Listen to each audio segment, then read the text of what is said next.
This episode has been brought to you by justinformed.com. Florida has a reputation of being a highly contested political environment. Last night it became even more testy. And it went down to the wire as Andrew Gillum, who came from the back of the pack to win the nomination over much more well-funded Democrats. Andrew Gillum, a progressive and the mayor of Tallahassee, scored a victory against opponents much more better funded, much more entrenched. In fact, it came down between Andrew Gillum, Gwen Graham, so establishment, so well-known, so entrenched. Her father is a former governor of Florida and also a senator in that very state. So you can just imagine the shock and awe as Andrew Gillum, a mayor who no one expected to win, endorsed by Bernie Sanders and the progressive movement, Our Revolution, Nina Turner's organization. He won it. Now, Andrew Gillum's nail-biting win pits him against none other than the Republican nominee, Ron DeSantis. And Ron DeSantis is endorsed by none other than Donald J. Trump. Early this morning at the crack of dawn, Ron DeSantis appeared on Fox News where he had something to say about Andrew Gillum. And it wasn't that nice.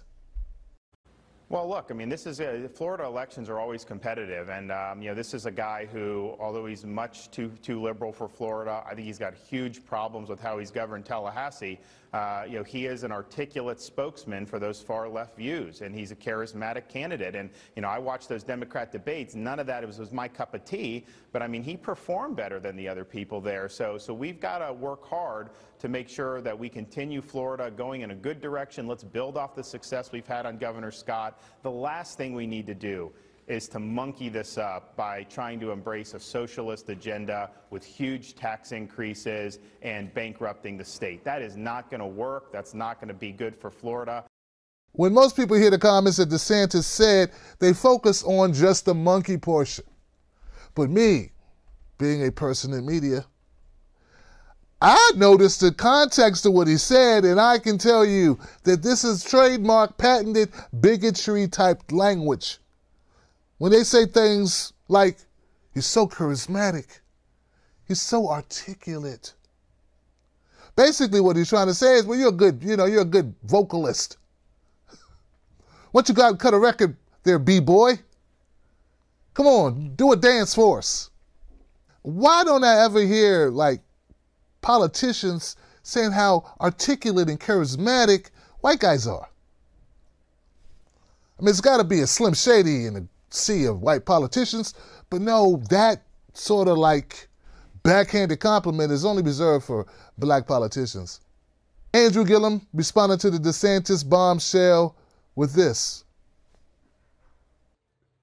So we've got to work hard to make sure that we continue Florida going in a good direction. Let's build off the success we've had on Governor Scott. The last thing we need to do is to monkey this up by trying to embrace a socialist agenda with huge tax increases and bankrupting the state.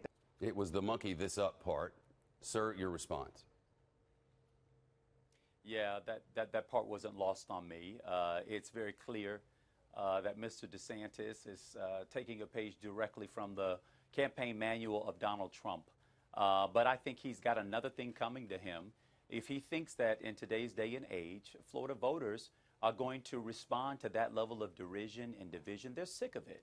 What we're trying to offer in this race is a North Star for where we want to go as a state. Was that racist or a figment of speech? Well,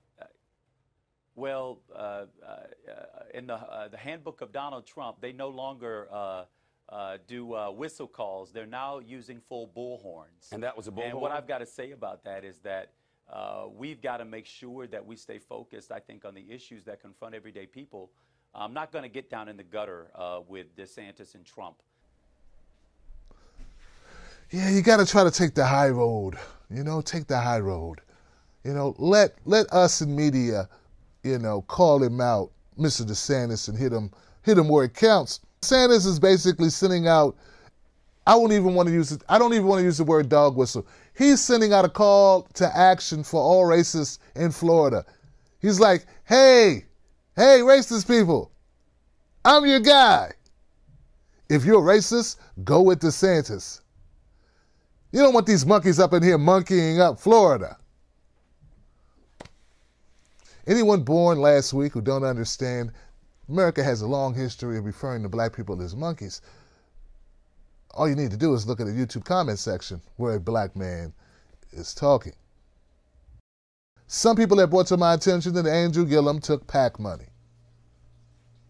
And you know, we as progressives don't want PAC money. We don't want corporate money influence in our elections or on our candidates, because that leaves them beholden to those sources of money. So I'm not totally happy about that, and it sticks in my craw, so to speak. But I'm also not naive enough to look at the field and say, I look at it and I said, well, Andrew Gillum raised $7 million and his opponents raised over $100 million.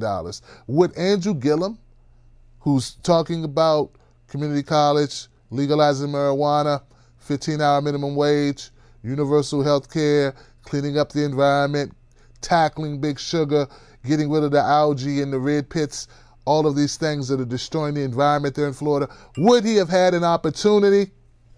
If he hadn't raised that money, would he have been competitive? Would he have been able to win? These are the tough questions we got to ask ourselves.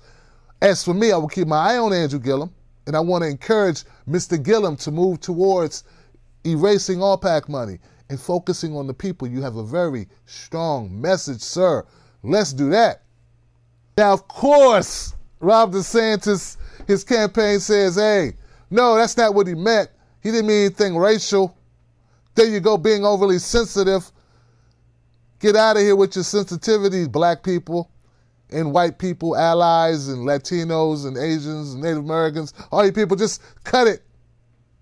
It's not what he meant. What he meant was, well, we don't need to be focused on the socialists, and we need to move Florida in the right direction. Someone who's fiscally responsible, who will not, give away money to, people and all these things. Well, my question is this, Mr. DeSantis, if that was truly your intention and you did not mean to say monkey in referring to a black man, maybe you shouldn't have done it in the first place. And if you're not smart enough to know that that is a racist trope, often used in American lexicon in the culture of America, as part of our sordid history, you don't use it.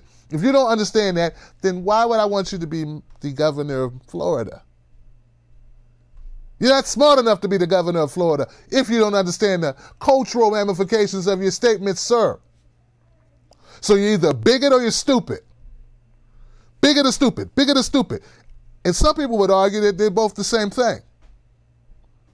I think you may be bigoted, but I know that you are strategic, because in my opinion, now this is just my opinion, folks, I think that Ron DeSantis used this to great effect in order to distract from the great win that Andrew Gillum had just accomplished, and he wanted to take the spotlight off of Gillum and put it on himself, and also use a wage issue all at the same time. This is strategy. This is well planned. This is not a freestyle. This isn't Kendrick Lamar spitting the 16 bars. This isn't Black Thought of the Roots kicking a 16. This is well-crafted, timed, planned strategy. This is a written verse that was dropped by Ron DeSantis. He saw Andrew Gillum trending on Twitter, and he had to get out in front of it. Have at it. YouTube comment sections, Twitter comment section, Facebook comment section. Let me know what you think about this. Is DeSantis a racist or a bully or a bigot, or is he just strategic in using a script in order to change the cycle, the news cycle, to include his name, not just Andrew Gillum? Now, subscribe to this channel if you like this content. Hit the bell to make sure that you are subscribed so that you will get notifications for when I drop another heater. I'm Tim Black for TBTV.